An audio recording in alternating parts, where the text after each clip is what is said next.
tali pusar lepas tuh biasanya pusar yang kepanjangan. Pada saat lahir itu tidak dipotong sehingga terlalu panjang, keinjek sendiri atau keinjak temennya atau keinjak induknya. Jadi pada saat pusar itu keinjak, kemudian pedetnya ini berdiri, lah bisalah putus talinya itu.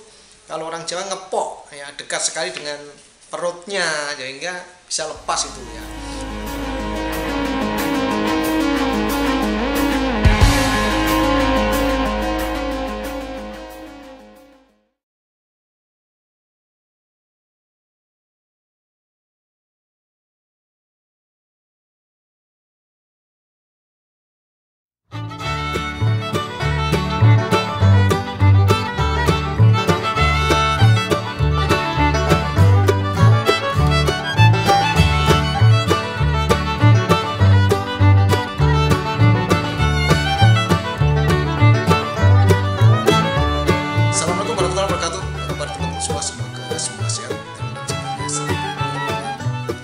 Saya akan menjawab beberapa pertanyaan dari Mbak Umi Uswatun.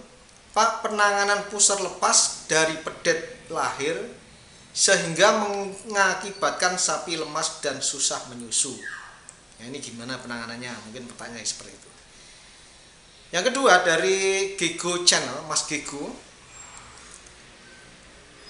Bang, anak sapi saya sudah sebulan umurnya, tiba-tiba kaki dua-duanya gak bisa bergerak, semuanya keras, itu masalahnya apa ya?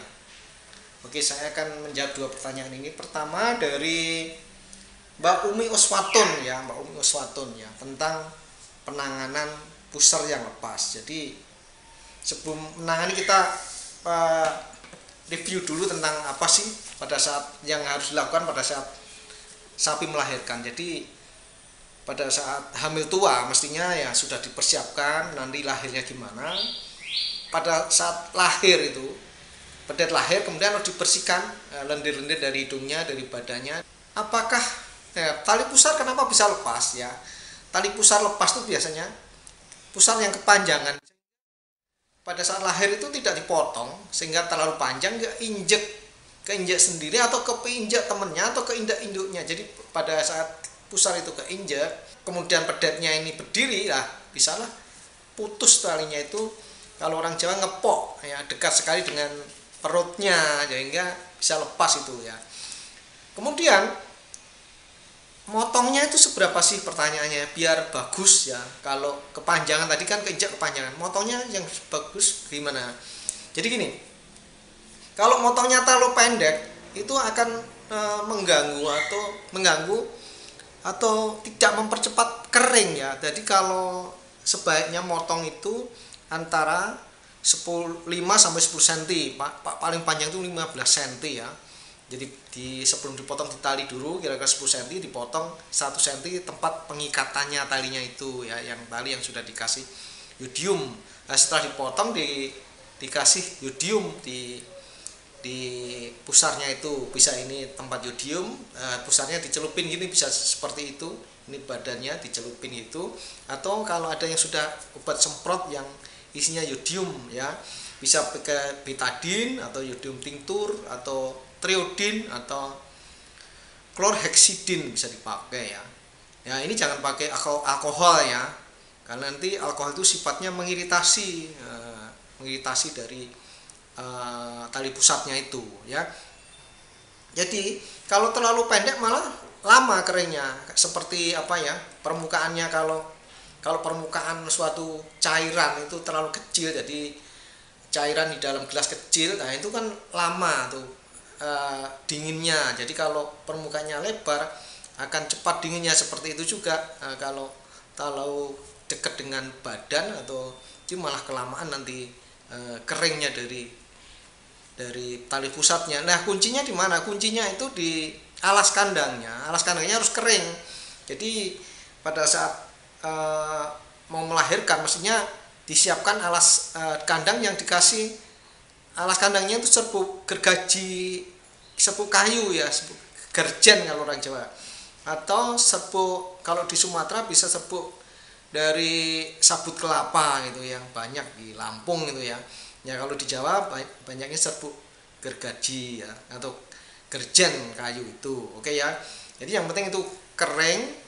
Nah, itu akan mengurangi risiko-risiko infeksi, sehingga tidak terjadi infeksi, karena di situ kan biasanya kan dia apa ya, berbaring. Nah, itu kan nanti bisa tali pusat itu bisa nempel ke lantai. Kalau lantainya basah, nah bisa terkena beberapa penyakit ya, yang biasanya itu Staphylococcus aureus, ada Streptococcus bovis, atau kebanyakan Escherichia coli. Nah, kemudian kalau sampai terkena bakteri yang patogen seperti Clostridium tetani, nah itu akan fatal, nanti akan menimbulkan penyakit yang serius ya. Nah, kemudian caranya mengobati kalau sudah lepas bagaimana ya?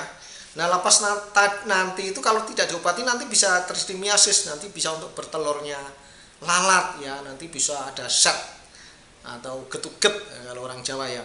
Nah, itu nanti semakin parah saja kalau nggak diobati. Jadi obatinya ya kalau sudah lepas gitu harus secepatnya disuntik dengan antibiotik ya, sistemik. Jadi disuntik antibiotik, kemudian di tempat lukanya itu diberi atau disemprot dengan betadine atau iodium tinctur seperti yang saya sebutkan tadi ya, seperti itu. Untuk pertanyaan kedua ya,